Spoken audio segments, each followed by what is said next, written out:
escucho la música que escucho? ¿Por qué uso la ropa que uso? En definitiva, ¿cuántos de nosotros hemos aprendido el idioma o la historia de un país solo por la influencia de su música y sus películas? El sueño de mi vida es conocer Londres por los Beatles. ¡Aguante los Beatles! Y después preguntan cuál es la utilidad política de la cultura.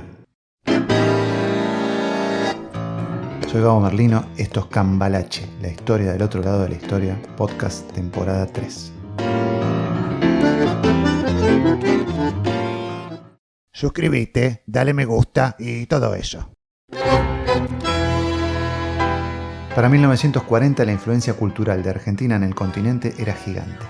En la música con el tango, con los discos de Carlos Gardel y todos los que le sucedieron. Pero también en el cine, ya que las películas argentinas llegaban a todos lados y tenían muy buena calidad.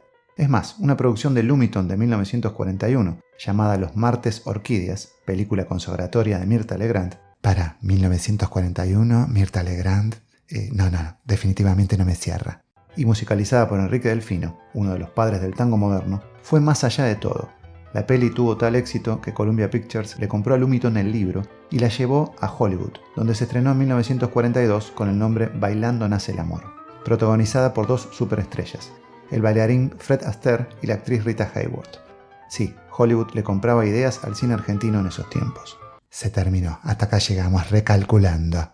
Cuando terminó la Segunda Guerra Mundial, en 1945, las dos superpotencias emergentes, Estados Unidos y la Unión Soviética, trataron de hacer todo lo posible para mantener su hegemonía, su poder, en sus zonas de influencia. El primero en el lado occidental del planeta, el segundo en el lado oriental.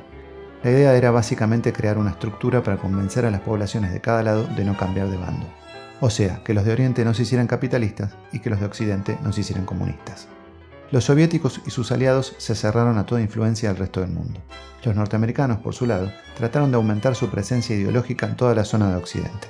Por un lado, el político, fundaron en 1946 en Panamá la conocida como Escuela de las Américas, que entrenó cientos de militares latinoamericanos para que una vez que estos tuvieran poder en sus naciones, cooperaran con Estados Unidos y contrarrestaran las ideologías socialistas soviéticas y todo lo relacionado con lo que ellos llamaban populismo. Me suena a algún lado. Como resultado, varios de los dictadores latinoamericanos de las décadas siguientes serán discípulos de la Escuela de las Américas. El continente estaba tomado por la Guerra Fría entre Estados Unidos y Unión Soviética sin medir consecuencias. Por otro lado, la Primera Guerra Mundial, la de 1914, ya había puesto a la propaganda en el centro del poder. La propaganda era ahora uno de los frentes de guerra, además del militar y el económico. Por eso, otra de las maneras que encontraron las grandes potencias de influenciar a las poblaciones fue la propaganda a través de la cultura. Se venía produciendo así una invasión de discos de música extranjera, de libros y películas. Y paralelamente, en toda Latinoamérica fueron cayendo, por los votos o por las armas, todos los gobiernos populares, y se fueron sustituyendo por dictaduras o por gobiernos leales a Estados Unidos. En las décadas del 60, 70 y 80, la cantidad de dictaduras que se sucedieron en Latinoamérica, apoyados por Estados Unidos, fue increíble. Algunas llegaron por oleadas. En 1963, el año que mataron a mi presidente Kennedy, Rodolfo. Un minuto de silencio. Iba a decir otra cosa. En 1963 se sucedieron golpes de Estado en Guatemala, Honduras, Ecuador y República Dominicana. Y en 1964 comenzaba en Brasil una dictadura que duraría 21 años. En Argentina habría dictadura desde 1966 hasta 1973 y luego desde 1976 hasta 1983, la cual podemos poner en la etapa setentista junto a las de Bolivia, Uruguay y Chile, entre muchas otras. Del lado de las empresas privadas, como las discográficas, cuyas casas matrices pertenecían a las grandes potencias, la invasión cultural continuó. Por un lado fueron dando de baja casi todos los contratos de grabación de artistas de músicas locales, y por el otro, ayudados por las políticas económicas de los gobiernos títeres, cuyos mercados estaban totalmente sin control, fueron metiendo sus productos en todos los medios de comunicación, diarios, radios y la nueva vedette de Latinoamérica, la televisión. RCA, la mayor discográfica multinacional del momento, fue discontinuando sus artistas de tango, como ya vimos en otros capítulos. Te está queriendo decir que mires los otros capítulos. La filial argentina de EMI Odeón, en cambio, siguió editando tango y folclore nacional, pero sobre todo para consumo local, sin demasiada intención de vender fuera del país. Hoy esas discográficas son Sony y Universal, quienes junto a Warner manejan más del 80% del mercado discográfico mundial y las acciones de Spotify. Y por supuesto, casi no graban nada de tango. Cocinera como yo no hay dos, ya mi fama es internacional.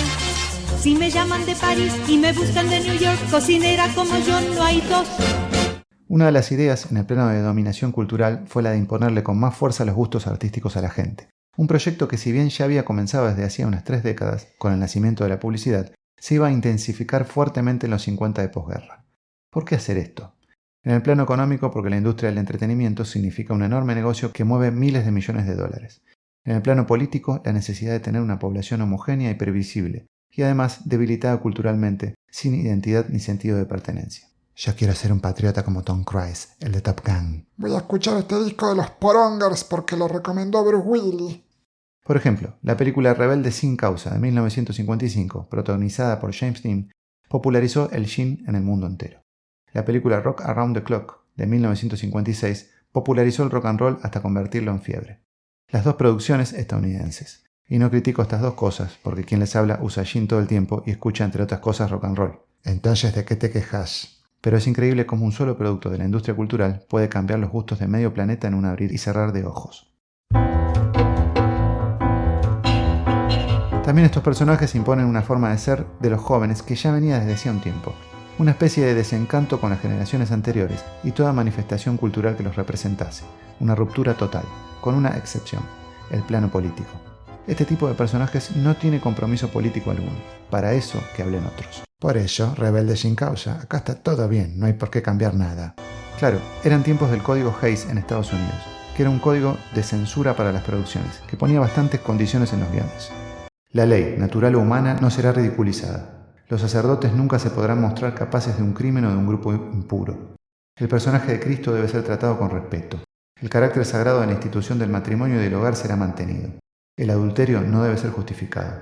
No se deben despertar emociones peligrosas en los jóvenes, los retardados y los criminales. Un amor impuro nunca debe de parecer atractivo o hermoso. Acá hay una escena de beso de lengua, vamos a tener que censurarla. ¿Pero por qué? Yo hago cine realidad. ¿Usted nunca le dio un beso de lengua a su esposa? Yo nunca le di un beso a mi esposa. Tiene bigotes y me casé por la herencia.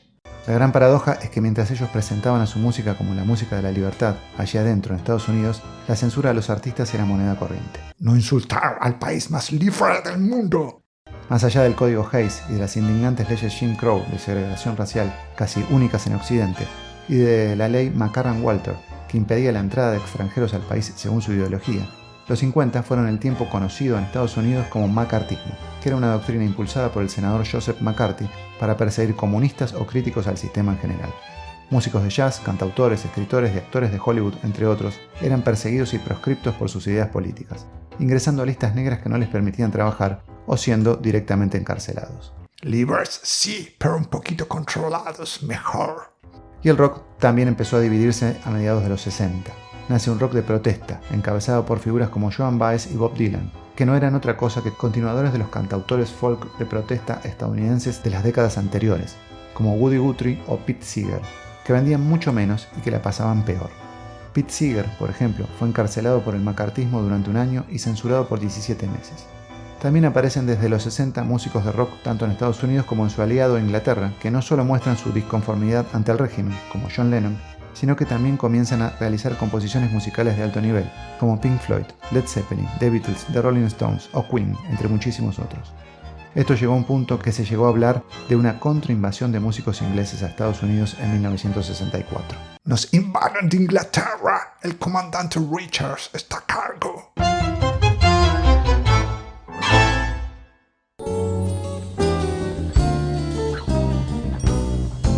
También en Latinoamérica comenzó a surgir desde fines de los 60 un rock local, que si bien tenía influencias instrumentales del rock del norte, con el tiempo fue usando más raíces musicales y poéticas de las propias tierras, algo que culturalmente fue borrado desde el poder y las empresas al bautizar a estos músicos como parte de un rock nacional que no es tal, ya que en músicos como los argentinos Charly García, Fito Páez, Spinetta o Patricio Rey, por solo decir algunos, hay tantas influencias de la cultura extranjera como de las culturas y la lírica local. El tango, por su lado, quedó envuelto en una lucha interna y externa, entre los que renegaban de las nuevas músicas y los que querían integrarse, como los bandoneonistas Astor Piazzolla, Eduardo Rovira o Rodolfo Mederos, entre otros. Quizás si hubieran sido un poco más inteligentes o pragmáticos, los productores podrían haber intentado mostrar al rock argentino como hijo del tango, lo cual en un punto era verdad, como se ve en el fraseo de estrellas como Sandro, o en los músicos y arregladores tangueros que se pueden encontrar en los créditos de los discos de esas épocas, o en la letra de temas como Presente del grupo Box Day, que tiene tanta filosofía como cualquier tema tanguero. Todo me demuestra que al final de cuentas termino cada día, empiezo cada día. Creyendo en mañana, fracaso hoy. El punto cúlmine de la invasión cultural se dio bastante después de comenzada esta, en las décadas de los 80 y también los 90, donde en cada discoteca, en cada bar, en cada consultorio sonaba música anglosajona, o en cada videoclub la amplia mayoría de películas eran norteamericanas. Eran los tiempos de Michael Jackson, Michael Jordan, las zapatillas Nike y la expansión de McDonald's en el mundo. Del twist de los 60 se pasó a la música disco de los 70 y 80 y la electrónica de los 90, pero todo venía desde la misma oficina. Libertad, libertad, libertad. El surdete está envidioso de la libertad de los amos del norte, Matilde. Qué resentido que es, Rodolfo.